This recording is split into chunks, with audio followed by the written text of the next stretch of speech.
Bom dia, pessoal, tudo bem? Gente, deixa eu arrumar aqui a nossa câmera, né? Pessoal, hoje nós vamos aí continuar a nossa série de aulas aí, tá?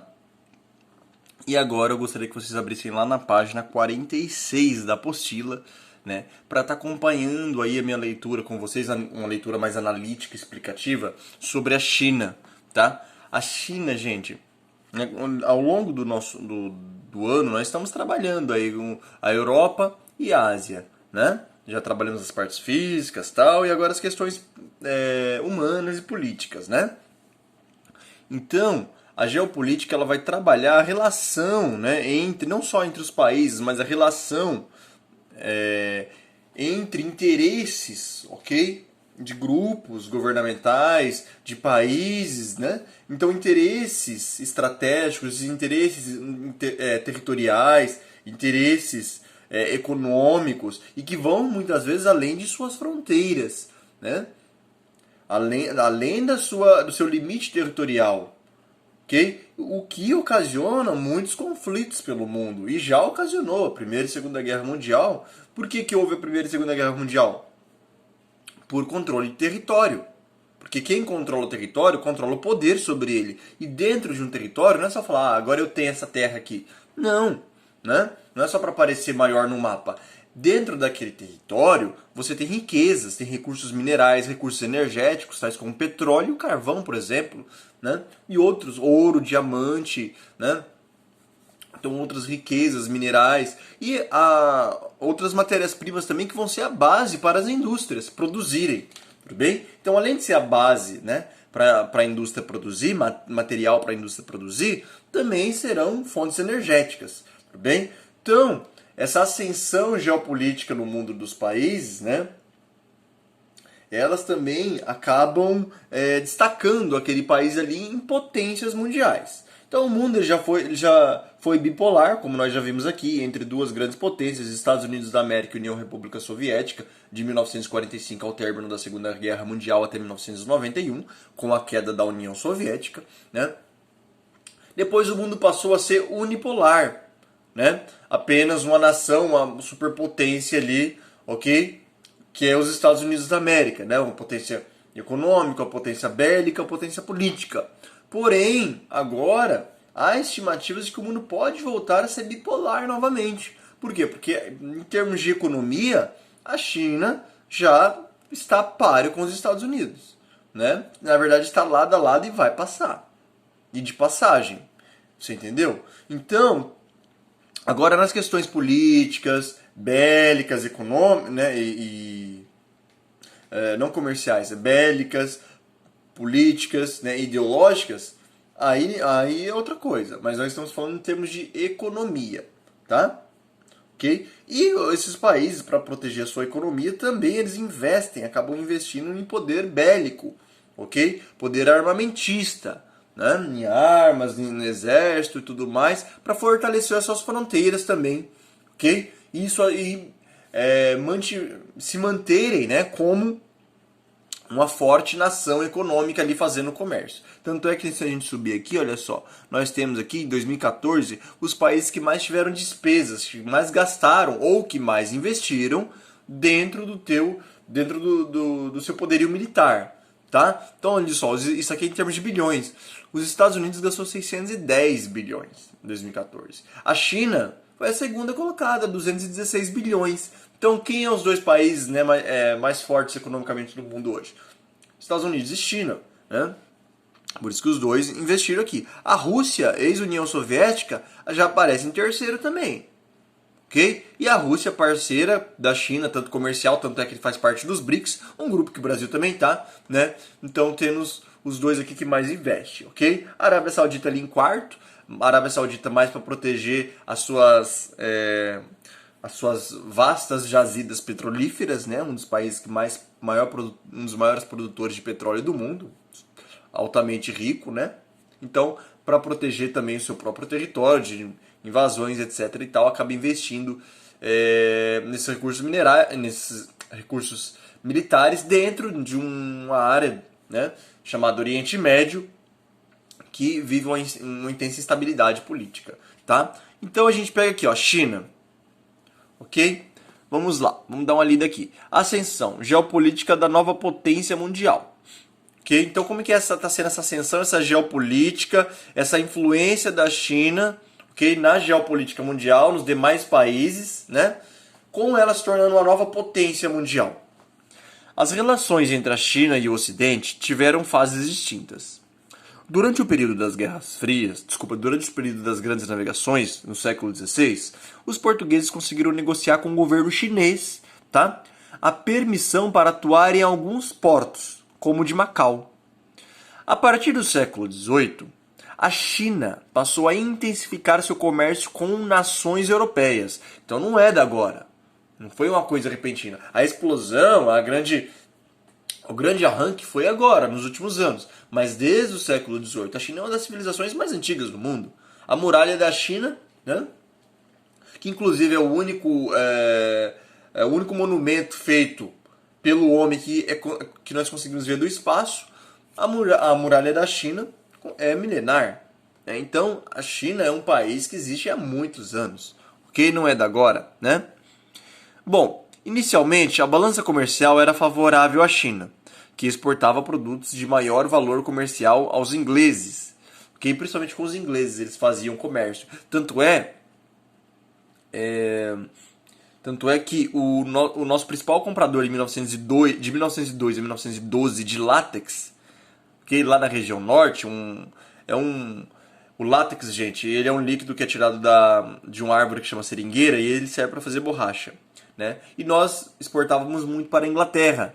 E daí a Inglaterra deixou de comprar do Brasil, falindo assim o negócio do látex, passando a comprar da China, tá? Já em 1900, no começo, né, do século XX.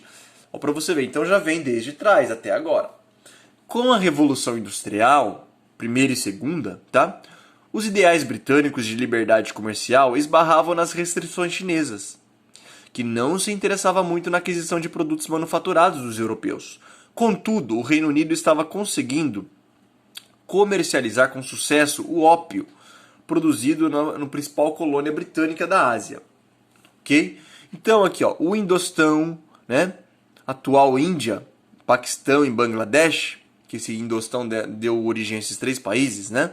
Então o Reino Unido ele comercializava, né? Ele tentava comercializar o ópio, que é uma substância, na verdade, né? Mas tem uma travadinha aqui. Então, o ópio, né, gente, ele é uma substância, na verdade, que ele serve de analgésico, ok? Porém, ele tem alguns efeitos narcóticos e acaba sendo até viciante. Né? E a Inglaterra percebendo isso, né, que ele era viciante e dava dinheiro, os chineses queriam comprar, começou a vender o ópio para a China. E vendeu o ópio para os chineses, tá? Então, fortalecendo ali as relações econômicas entre Reino Unido e China, ok? A tentativa chinesa de restringir esse comércio, aí o governo chinês começou a observar o seguinte, pô, esse negócio aí faz mal. Tem efeito narcótico, né? Não é legal, então vamos restringir. Aí a Inglaterra ela não gostou muito da ideia, né? Vamos continuar lendo aqui. A tentativa chinesa de restringir esse comércio gerou as guerras do ópio. Né? Inclusive, não gostou da ideia, gerando até o próprio conflito, tá? Que foi de 1839 a 1842, 1856 e 1860, nos quais as vitórias inglesas, né, algumas vitórias que a Inglaterra teve, bélicas sobre a China, causaram enorme prejuízo econômico para o Império Chinês até então. Aí chega o século XX, e os diversos conflitos com o Japão aproximaram a China dos Estados Unidos. Okay? Porque o Japão, nessa época, no começo do século XX, com a noção do mundo, com aquela ideologia do mundo do imperialismo, né? Que começa, inclusive, com o espaço vital, que é o espaço para a sobrevivência, nem que eu tenha que invadir o espaço do outro, e o Adolf Hitler ele utiliza isso no exército alemão, o Japão acaba também, né, utilizando essa filosofia aí lá na Ásia, querendo expandir seu império, né? O Japão ele começou a achar o seguinte, pô, o nosso território aqui é muito pequeno, vamos expandir o nosso território, vamos expandir o nosso império, né, o nosso país, e tentando invadir a China, né? Aí a China pegou e fez parceria com os Estados Unidos, porque os Estados Unidos, né, tinha o maior poder bélico, como hoje, né? Na ocasião. Né? Ó, Estados Unidos, me ajuda aqui que o Japão quer invadir. Então a China faz acordos, né, para os Estados Unidos oferecer proteção, ok? Entretanto, lá na China houve, ao longo de 1949, a Revolução Socialista Chinesa. E como os Estados Unidos era mais de caráter capitalista, e nessa época os Estados Unidos estava na Guerra Fria, né, em um conflito ideológico junto com a União Soviética, que era socialista, então os Estados Unidos deixou de apoiar a China. E daí a China passou mais a simpatizar com a União Soviética, pós 1949, ok? Tanto é, né, que hoje, inclusive, a China ainda é socialista de política, mas de economia capitalista, tá? Por isso que é uma das maiores economias do mundo aí. Então, a modernização da China, que ocorreu de forma mais intensa a partir de 1970, possibilitou um aumento de suas relações comerciais e econômicas e culturais também com outras nações.